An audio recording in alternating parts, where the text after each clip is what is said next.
수요 예배 사회적 4단계로 온라인 예배로 예배를 드리게 되었습니다. 가정에서 다 같이 찬송가 292장을 부르시면서 수요 예배를 하나님께 드리도록 하겠습니다.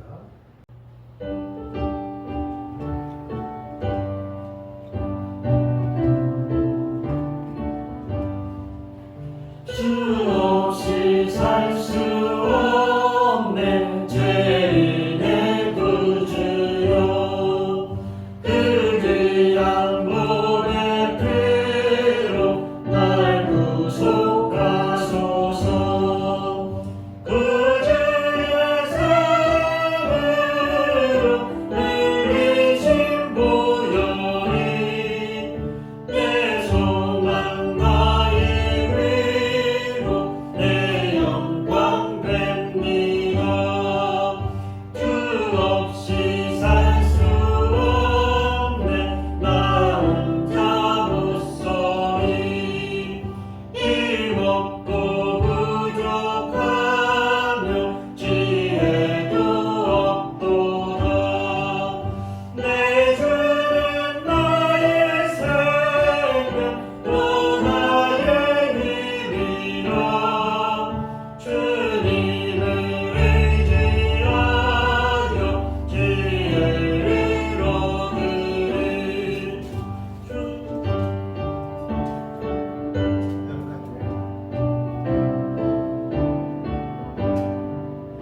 주 없이 살 수 없네 내 주는 아신다. 내 영의 깊은 간구 마음의 소원은 주밖에 나의 마음 위하여 주리요. 내 마음 위로 하사 영원케 하시네. 주 없이 살 수 없네 세월이 흐르고 이 깊은 고독 속에 내 생명 끝나도 사나운 풍랑일 때 날 지켜주시니 내 곁에 계신 주님 늘 힘이 됩니다. 아멘. 찬송가 496장을 부르시겠습니다.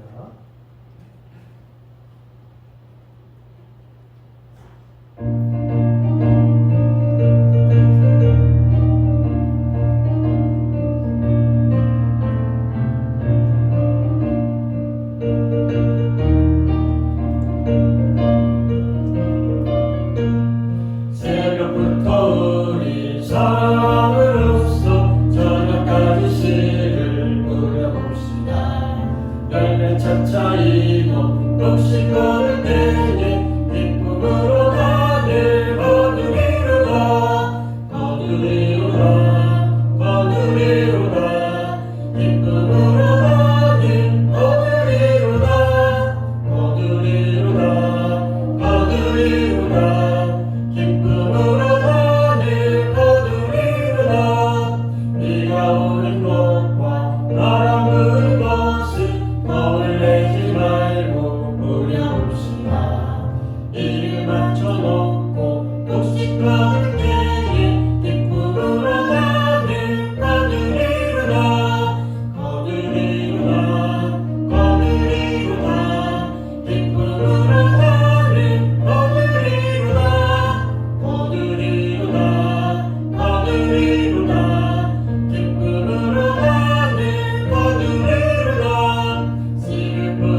가까운 성도 여러분들에게 주님이 주시는 평강이 함께 하시길 바랍니다.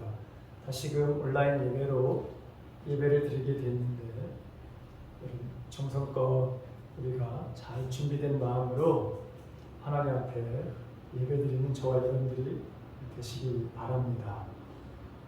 제자들은 성령 충만함을 받게 되고 그로 인해서 그들은 담대하게 하나님의 말씀을 전하게 되었습니다. 이 담대하게 하나님의 말씀을 전하는 가운데 놀라운 성령의 역사가 일어나게 된 것을 보게 됩니다. 베드로가 복음을 전할 때에 3,000명이나 또는 베드로와 요한이 나면서 걷지 못했던 그 40대의 안진뱅이를 고치는 그것으로 인해서 5,000명이나 되는 놀라운 초대교회 성도들이 불어나는 것을 보게 됩니다. 그런데 이 교회의 이 성장은, 교회의 이 부흥은 오히려 초대교회에게 큰 어려움을 가져다 두었다고 하는 것입니다.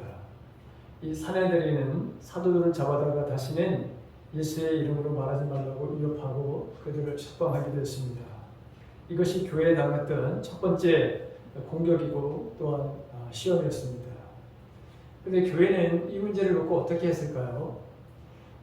교회는 이 문제 앞에 그들이 하지 말고 간절히 기도했다고 했습니다. 기도를 마치자 모인 것이 진동하고 그들은 더욱더 성령의 충만함으로 복음을 더욱 담대하게 전하게 되었습니다. 이제 복음을 듣고 믿는 사람들은 더욱더 많아졌고 믿는 사람들이 자기들의 소유를 가난한 자들과 함께 나누는 아름다운 일도 일어나게 되었습니다. 초대교회 사단의 공격을 잘 이겨내고 더욱더 힘있게 교회가 부흥되어 갔다고 하는 것이죠. 그런데 이 점점 부흥하는 가운데 그럼 사단은 그 부흥하는 교회를 그대로 두었느냐? 그렇지 않습니다. 그들이 첫 번째 실패를 하자 사단은 이제는 교회 내부로부터 공격을 했습니다. 사단은 교회 안에서 시작된 이 아름다운 일, 즉 가난한 사람들에게 자신들의 소유를 나눠주는 모든 사람들의 필요에 따라서 물건을 통용하게 되는 이런 아름다운 일. 그런데 이 아름다운 일, 재산을 팔아서 가난한 사람들에게 나눠주는 이런 일들의 큰 교회가 시험이 되게 되었습니다. 그것은 아나니아와 삽비라라고 하는 이 부부가 헌금을 드리면서 거짓말을 했습니다. 이 시험은 당시 초대교회의 신앙에 큰 심각한 공격 또 내분을 일으킬 수 있는 그런 요소가 되었던 것이죠. 만일 교회에 이런 거짓이 침투해 들어온다면 교회는 점점 그 능력을 잃게 되었을 것이고 또 교회는 세상 사람들에게 그렇게 아름다운 모습으로 보여지지 않았을 것입니다. 근데 베드로 사도는 성령이 충만해서 이들의 죄악을 꿰뚫어 보았고 그들을 책망했습니다. 결국 그들은 하나님의 심판을 받게 된 것을 보게 됩니다. 이 하나님의 군증으로 말미암아 초대교회는 신앙이 더욱더 순결해지고 더욱더 거룩한 그런 모습으로 변화되어 갔습니다. 하나님께서는 이런 교회에 더욱더 큰 은혜와 권능을 부어주신 것을 보게 됩니다. 그래서 사도들은 더욱더 놀라운 치유의 역사가 그들의 삶들 속에서 일어나는 것들을 보게 되었고 이 일로 인해서 초대교회는 더 사실 부흥을 하게 됩니다. 그런데 이런 부흥 앞에 사단은 계속해서 공격을 해왔습니다. 이 사내들인의 두 번째 핍박이 바로 첫 번째보다도 훨씬 더 심했던 것을 보게 됩니다. 그들은 사도들을 체포해서 옥에 가두어 버렸습니다. 성경은 이들이 사도들을 핍박하게 된 동기에 대해서 이렇게 말씀하고 있습니다. 대제사장과 그와 함께 있는 사람, 즉 사두개인들의 당파가 다 마음에 시기가 가득하여 일어나서 17절에서 그렇게 말씀하고 있습니다. 분명히 모든 권세는 이 사내들인 이 공회가 가지고 있었습니다. 그러나 사도들은 그들의 권세에 복종하지 않았습니다. 여전히 성공적으로 복음을 예루살렘에 가득하게 전하고 있었습니다. 많은 사람들이 교회를 주목하고 복음에 귀를 기울이고 있었습니다.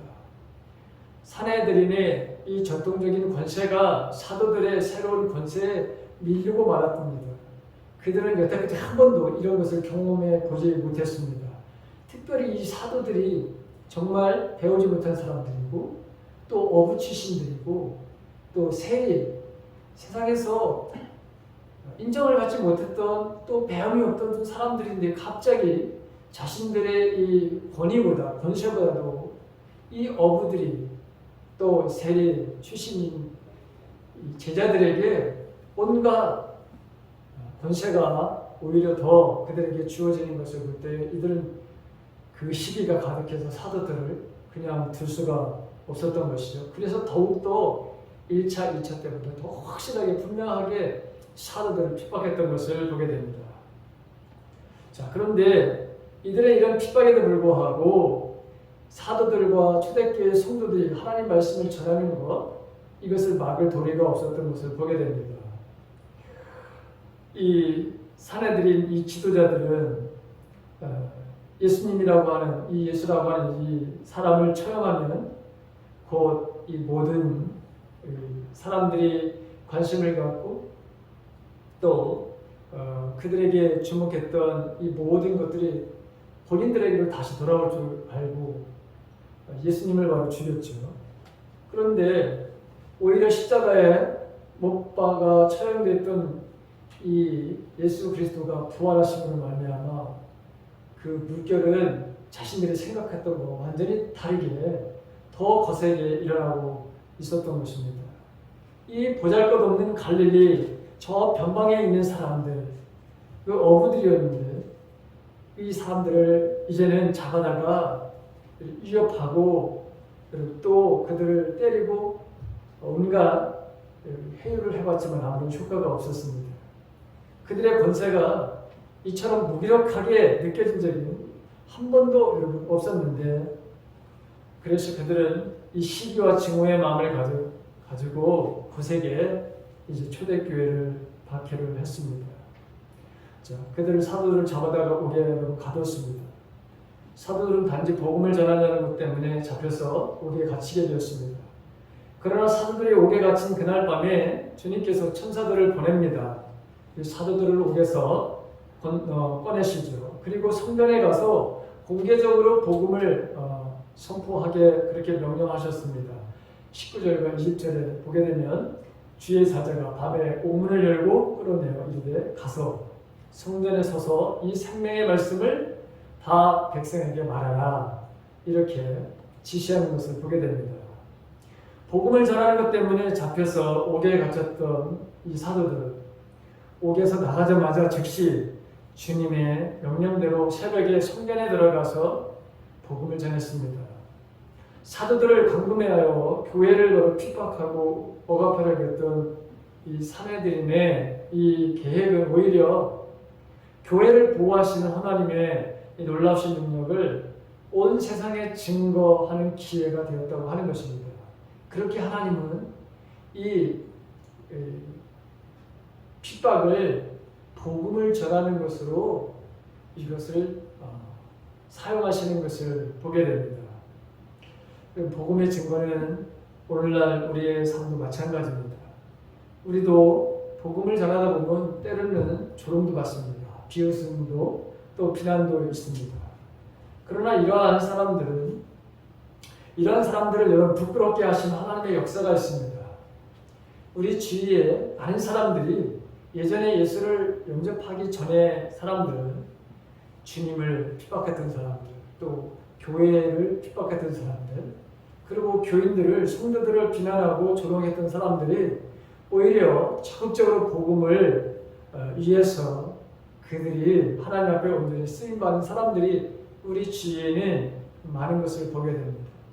이렇게 모든 것들을 선으로 바꾸시는 하나님의, 주님의 성령 하나님의 능력을 오늘 우리가 성경을 통해서 보게 됩니다. 사도들을 잡아다가 옥에 가둔 이 사람들, 다음날 사도들을 신문하기 위해서 공회를 바로 소집했습니다. 그리고 옥에 가두었던 사도들을 잡아오라고 명령을 했습니다. 그러나 감옥에는 그들이 분명히 가둬두었던 사도들이 보이지 않았습니다. 나중에야 이들이 성전에서 복음을 전한다고 하는 소식을 듣게 되었습니다.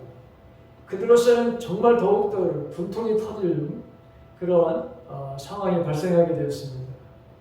생각 같아서는 당장 잡아다가 요자를 내고 싶었지만 사도들을 따르는 사람들이 이미 여러분 이제는 감당할 수 없을 정도로 어마어마한 숫자가 생기게 되었던 것이죠. 그래서 그들도 이제는 그럴 수가 없는 상황으로 그렇게 만들어 버렸습니다.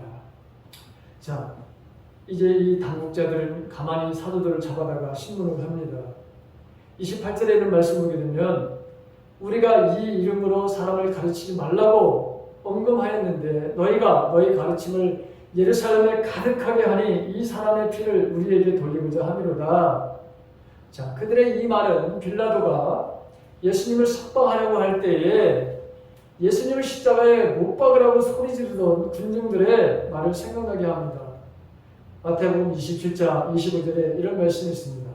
백성이 다 대답하여 이르되 그 피를 우리와 우리 자손에게 돌릴지어다. 여러분 이런 정말 무식한 말을 한 것을 우리가 보게 되죠. 다시금 이 사내들인 공회 앞에서 신문을 받게 된 사도들은 공회의 금지 명령을 어기고 복음을 전하지 않을 수 없는 이유를 그들은 아주 당당하게 분명하게 말을 합니다. 29절에 있는 말씀을 보게 되면 베드로와 사도들이 대답하여 이르되 사람보다 하나님께 순종하는 것이 마땅하니라. 이렇게 사도들이 완전히 변화된 모습을 우리가 보게 됩니다. 이 말은 오늘 우리의 행동 원리를 분명하게 나타내 보여준다고 그렇게 볼 수 있습니다. 하나님께서는 전능하신 창조주시고 죄로 인해서 영원히 멸망을 당할 수밖에 없는 소망이 없는 우리를 위해서 독생자를 보내주시죠. 그리고 그분을 믿는 사람들은 여러분 구원을 우리에게 선물로 주십니다. 우리는 예수 그리스도의 십자가의 배열로 구원을 받았어요. 하나님의 자녀가 되었습니다.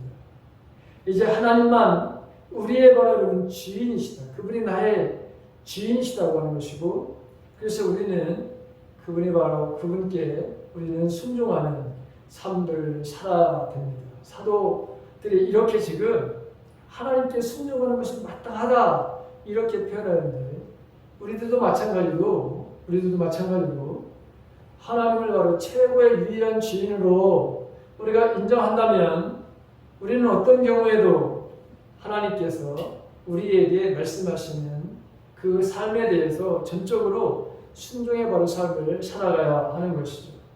이게 우리에게 마땅한 말의 일입니다.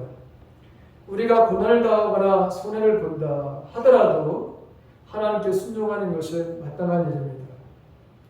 초대교회는 이러한 단호한 고백과 믿음을 가지고 있었기 때문에 그 모든 핍박들을 그렇게 능력 있게 이겨낼 수 있었습니다. 오늘 교회가 얼마만큼 이런 고백에 충실한가? 우리 교회는 나는 얼마만큼 이런 주님의 말씀 앞에 내가 순종의 바른 삶을 살며 이것은 교회의 능력과 영향력을 어떻게 또 사람들에게 보여주느냐 여기에 바로 여러분 달려있다고 하는 것입니다. 하나님의 말씀에 순종하는 삶은 결국에는 이 핍박도 이겨낼 뿐만 아니라 그렇게 핍박을 하는 사람들에게 오히려 복음을 전하게 되는 동기가 될 수 있다고 하는 것이죠. 오늘 많은 성도들이 이 하나님의 말씀 앞에 우리가 다시 한번 우리의 삶을 드러내보고 그리고 온전하게 순종의 삶을 살아가는 그런 삶이 저와 여러분들에게 있어지기를 간절히 바랍니다. 적용 질문을 한 가지 여러분 드립니다. 어떤 유혹이나 어떤 손해나 핍박을 당한다 하여도 우리는 단호하게 하나님의 말씀에 순종하는 것이 마땅하다고 그렇게 적용하는 삶을 우리가 살고 있습니까? 우리가 세상과 타협하지 않는다면 교회는 여전히 능력을 나타내게 될 것입니다. 오히려 핍박하는 사람들을 교회로 하나님을 만나게 하는 그런 일들로 하나님께서는 삶을 변화시킬 것입니다. 자, 사도들은 하나님께 순종하는 것이 마땅하다고 단호하게 말했을 뿐만 아니라 그들을 신문하는 들 앞에서 담대하게 복음을 전했습니다. 그리고 자신들은 이 일의 증인이다 이렇게 천명을 했습니다. 30절과 32절에 있는 말씀이죠. 너희가 나무에 달아 죽인 예수를 우리 조상의 하나님이 살리시고 이스라엘에게 회개함과 제사함을 주시려고 그를 오른손으로 높이사 임금과 구주로 삼으셨느냐. 우리는 이 일의 증인이요 하나님이 자기에게 순종하는 사람들에게 주신 성령도 그러하니라 하더라. 이것이 바로 여러분 증인의 모습입니다. 증인이라는 것은 보고 들은 것을 증거하는 사람들입니다. 그런데 증인이라는 말은 예전에 여러분 제가 여러분들에게 말씀드린 바와 같이 이 증인이라고 하는 말은 순교자라고 하는 뜻이기도 합니다. 증인이란 말만 하는 사람이 아니라 정말 생명을 내어걸고 자기의 고백을 말하고 자기의 목숨을 바쳐서 사람들에게 복음을 증언하는 사람들이다라고 하는 것이죠. 이 사도들은 지금 이 권세자들 앞에서 목숨을 걸고 증언하고 있습니다. 그들이 권력을 쥐고 있는 자들이라고 해서 눈치를 보거나 두려워하지 않고 복음을 담대하게 선포했던 것입니다. 사도들은 예수 그리스도에 대한 자신의 진정한 증인들이었습니다. 사도들은 자신들뿐만이 아니라 성령께서도 이 일의 증인이라 이렇게 말했습니다. 우리가 아무리 생명을 걸고 복음을 전한다 해도 우리 자신의 힘으로는 아무것도 할 수 없죠. 우리의 증언이 효과가 있는 것으로 이게 되려면 성령께서 친히 우리와 함께 하셔야 되는 것이고 성령의 나타나심이 있어야 되는 것입니다. 초대교회가 그렇게 단시일 내에 복음을 예루살렘에 가득하게 전할 수 있었던 것은 오직 성령께서 함께 하셨기 때문이거든요. 너에게 성령이 임하시면 너희가 권능을 받고 예루살렘과 온 유대와 사마리아와 땅끝까지 내 증인이 되리라 이렇게 예수님이 말씀하셨거든요. 그러니까 이 성령의 능력을 통해서 지금 이 복음이 이렇게 폭발적으로 증가하고 있는 것을 보게 됩니다.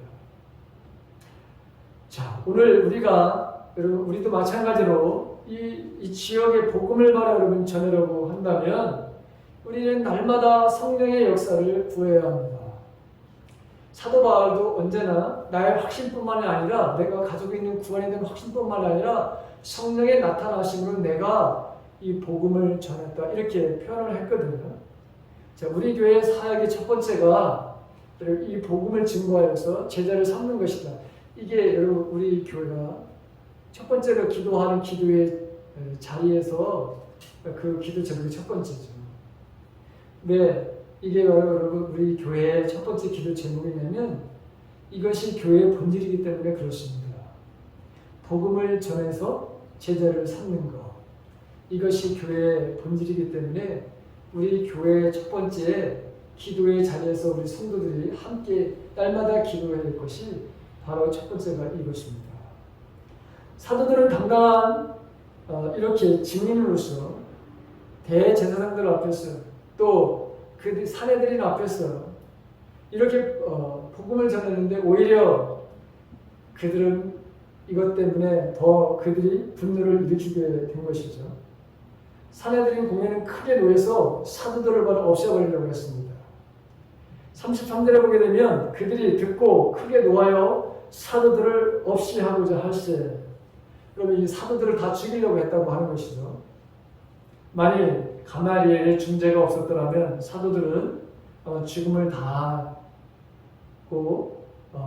정말 더 큰 어려움이 바로 있었을 수도 있었습니다.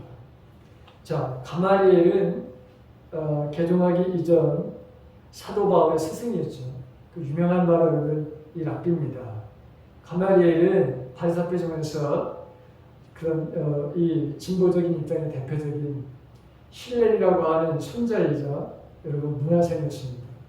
그 다음에 학식과 지혜와 중용어로 명성이 높은 사람이 되었죠.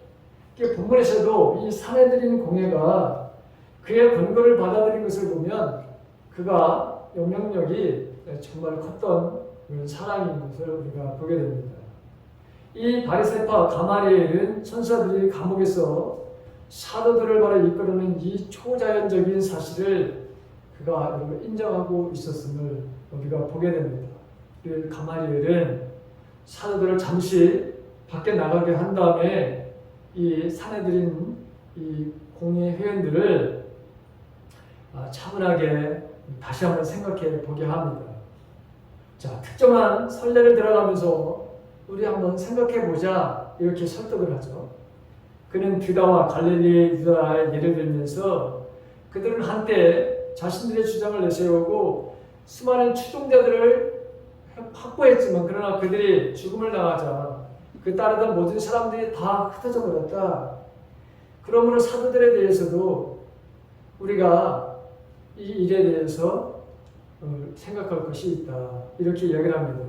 만약에 지금 이 복음을 증거하는 거의 일들 그리고 사람들이 이렇게 수없이 많은 사람들이 따르는데 만약에 이 일이 하나님께로부터 난 것이라면 사도들을 핍박하는 것은 이건 하나님을 대적하는 일이다. 그들을 만약에 사형에 처한다면 하나님을 바로 대적하는 것과 마찬가지다. 분명히 여기에 큰 심판이 따르게 될 것이다. 그러나 만일 그들이 지금 하는 것들이 하나님께로 나지 않은 것이라면 이건 저절로 흩어지게 될 것이다. 자, 사내들인 공예는 이 가말리엘의 충고를 받아들여서 사도들을 놓아주었습니다. 아마 그 위에는 어떤 사실 대책이 뚜렷한 대책도 사실 없었을 것입니다. 그러나 그냥 여러분 보낸 것이 아니죠. 사도들을 바로 다시 불러들이고 난 다음에 그들을 바로 채찍질해가지고 석방했다. 성경은 그렇게 기록되어 있습니다. 그들이 옳게 여겨 사도들을 불러들여 채찍하며 예수의 이름으로 말하는 것을 금하고 말했다. 그들을 바로 채찍질하고 그리고 또 당부를 했다는 것이죠. 예수의 이름으로 복음을 전하지 말아라. 아마 사도들이 당한 이 채찍은 정말 참혹한 것이었을 것입니다. 그들은 참혹하게 분명히 이 채찍으로 말미암아 몸이 찢기고요. 피를 흘리는 이런 상황을 당하게 되었을 것입니다.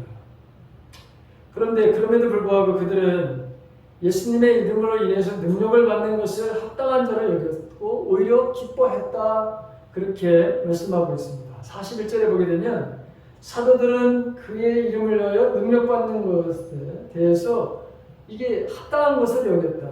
그리고 기뻐하면서 공의 앞을 떠나갔다. 그렇게 말씀하고 있습니다. 자, 마태복음 5장 10절에서 12절에 있는 말씀 예수님께서 산상수훈에서 하신 말씀이죠. 거기 보게 되면 의를 위하여 핍박을 받는 자는 복이 있나니 천국이 그들의 것입니다. 나로 말미암아 너희를 욕하고 박해하고 거짓으로 너희를 거슬러 모든 악한 말을 할 때에는 너희에게 복이 있나니 기뻐하고 즐거워하여라. 하늘에서 너희의 상이 큼이라. 너희 전에 있던 선지자들도 이같이 박해하였느니라. 자, 이 선지자들이 이러한 이 박해 속에서도 그들이 기뻐했다. 그리고 의를 위해서 핍박을 당하는 분명히 하늘의 상금이 있다. 이렇게 말씀하셨던 그 예수님의 여러분 가르침대로 이 사도들이 그 무시무시한 사내들인 공회의 그 금지령과 위협에도 불구하고 오히려 기뻐하면서 매를 맞고 지금 떠나갔다라고 하는 것입니다. 근데 떠나가서 그들이 여러분 42절에 있는 말씀을 보게 되면 어떤 바로 삶을 살려느냐 날마다 어디에서나 예수는 그리스도라 가르치기와 전도하기를 쉬지 않았다. 그렇게 말씀하고 있죠. 자, 성경은 이런 사람들을 가르쳐서 세상이 감당할 수 없는 사람들이다. 히브리서 11장 38절에서 그렇게 말씀하고 있는 것을 보게 됩니다. 세상이 감당하지 못하는 사람들, 사도들이 이러한 삶을 살았다고 하는 것이죠. 자, 여기서 여러분 다시 한번 적용 질문을 드립니다. 우리가 열심히 주님을 위해서 봉사를 하고 충성하다가 오해도 또 시기를 받을 때 여러분들은 어떻게 지금까지 반응을 보여 오셨습니까? 또 믿음으로 살려고 그렇게 애썼는데 일이 안 되고 더 정말 세상적으로 일이 꼬여갈 때 여러분은 어떻게 반응을 보이셨습니까? 내가 주님 앞에 말씀을 온전히 순종하는 것 때문에 그리고 고통과 손해를 당할 때 여러분 어떻게 여러분 그런 반응을 보이셨습니까? 사도들은 우리가 그런 경우에 어떤 자세를 가져야 할지를 잘 보여주고 있습니다. 내가 주님의 이름을 인하여 손해와 고통을 받는다는 것, 이게 정말 영광스럽고 감사한 일이어야 된다고 하는 것이죠. 이게 여러분 기뻐해야 될 일이라고 하는 것입니다. 그렇게 되면 어떤 일이 벌어지느냐, 세상이 감당하지 못하는 사람들도 그렇게 여긴다고 하는 것이죠. 자, 이렇게 교회를 걸어 공격해 오는 사단의 이 세 번째 공격에도 실패를 하는 것을 보게 됩니다. 초대교회는 번번이 사단의 공격을 물리치고 이기는 모습을 보여줍니다. 교회는 더욱더 복음을 능력 있게 전하면서 더 든든하게 세워져 갔습니다. 핍박은 오히려 교회를 무너뜨리기보다 더욱더 연단시키고 오히려 부흥케 됐다고 하는 것이죠. 자, 오늘 우리는 여러분 어떻습니까? 다시 한번 마지막으로 적용 질문을 드립니다. 우리 교회는 교인 수가 작습니다. 교회에 우리 소유의 건물도 없습니다. 그래도 주님의 능력을 여러분 드러내는 여러분 우리 교회가 여러분 되어야 합니다. 이 지역에서 섬김과 사랑의 교회로 정말 따뜻한 교회로 그렇게 여러분 사람들에게 인식되는 교회로 우리가 세워가야 합니다. 저는 오늘 하나님 앞에서 참 감사했습니다. 오늘 여러분 초복이라고 해요. 그런데 이 초복 반찬 나눔을 여러분 계속해서 해왔습니다. 점점 늘어나서 비록 10가정 정도뿐이 되지는 않지만 그래도 지금 이것을 꾸준히 해왔습니다. 이 코로나 바이러스가 이 창궐하는 이런 상황에서도 우리 사랑하는 성도들이 정말 열심히 정성을 다해서 섬기는 그런 삶의 모습을 살아왔습니다. 근데 오늘 초복이라고 해서 특별히 또 집에서 삼계탕을 정성껏 끓여가지고 이웃을 섬기는 그런 성도의 섬김을 바라보면서 하나님 앞에 정말 우리 교회가 이런 일을 열심히 하게 돼서 감사합니다 라고 하는 이런 마음이 저절로 들더라고요. 그리고 이런 교회에서 목회를 하는 제가 여러분 자랑스러웠습니다. 우리 교회가 참으로 자랑스러운 바로 여러분 교회로 저만 그렇게 되는 것이 아니라 우리 사랑하는 모든 성도들이 언제나 여러분 자랑스러워합니다. 그리고 우리 공동체를 정말 아끼는, 그리고 이 공동체의 이 아름다운 삶이 더욱더 우리 지역에 흘러 넘치게 되는 이런 일들이 풍성해지기를 저는 간절히 바라고 있습니다. 주님의 사랑으로 여러분 섬김의 삶을 더욱 힘쓰는 교회가 되어야 합니다. 때로는 주님의 말씀에 순종하는 삶이 세상 사람들에게는 조롱을, 비웃음을, 때로는 핍박을, 어려움을 당할 수 있습니다. 그러나 이것이 초대교회의 사도들과 성도들처럼 이걸 기쁨으로 여겼다고 하는 것이죠. 당연한 것으로 여겼다. 여러분 그리스도인들에게 사도 바울은 고난이 특권이라고 했는데 정말 이 특권의식을 가지고 이렇게 고난 앞에서 이런 핍박 앞에서 기쁨으로 오히려 당연히 복음을 전하면서 당하는 이것을 자랑스럽게 여겼다. 저와 여러분들이 예수님을 위해서, 예수의 이름을 위해서 그 어떤 것도 참아내며 복음을 증거하는 증인의 공동체가 되는 일에 함께 최선을 다해서 이 초대교회가 이 어려운 가운데서도 교회가 부흥 성장했다고 했습니다. 마찬가지로 오늘도 우리 사회에 여러분 코로나 바이러스로 인해서 복음을 전하는 것이 쉽지 않습니다. 그리고 사람들은 점점 더 마음이 강팍해져 가는 그런 시대에 살고 있습니다. 이럴 때일수록 여러분 우리를 보는 시선들이 별로 좋아하지는 않은 그런 시대입니다. 그러나 이 초대교회 사도들이 어떠한 핍박이 오더라도 그들이 뱀같이 지혜롭고 또 비둘기같이 순전한 마음으로 이 핍박자들 앞에서 당당하게 복음을 전하면서 오히려 이 핍박자들을 향해서 복음을 바라 여러분 이렇게 전함으로 말미암아 이 사람들도 그 다음에 이 사도들의 이런 모습을 보면서 수많은 사람들이 교회를 찾았다고 하는 것이죠. 저와 여러분들은 오히려 우리의 이 지금 이렇게 흘러가는 이 시대가 흘러가는 이 시대의 환경이 나쁘다고만 불행하다고만 생각하지 마십시다. 오히려 우리에게 기회로 여기는 그래서 더욱더 우리의 작은 이 섬김 또 이 복음을 전하는 일들 속에서 오는 이 핍박들이 오히려 주님을 드러내고 그리고 주님의 새로운 역사를 우리 자신들도 보고 그렇게 핍박하는 조롱하는 또 비우는 사람들이 예수 그리스도를 만나게 되는 그러한 역사로 바꿔주실 것을 기대하며 저와 여러분들이 더욱더 복음을 전하는 그리고 섬김의 삶을 살아내는 그리고 우리가 무엇보다도 더 성결한 마음으로 하나님의 바로 뜻하신 바 의를 향하며 두려움 없이 온전히 예배의 삶을 살아가면서 그래서 우리 교회가 이 초대교회 그런 교회와 같이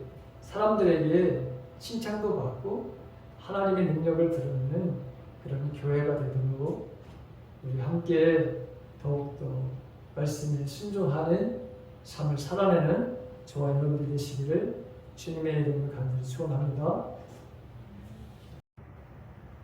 자, 이 자리에서 우리가 같이 여러분 합심하여 이제 교회 안에서는 하지 못하도록 가정에서 같이 기도하는데 주부에 있는 기도의 자리라고 하는 거기 7가지 기도의 제목이 있습니다.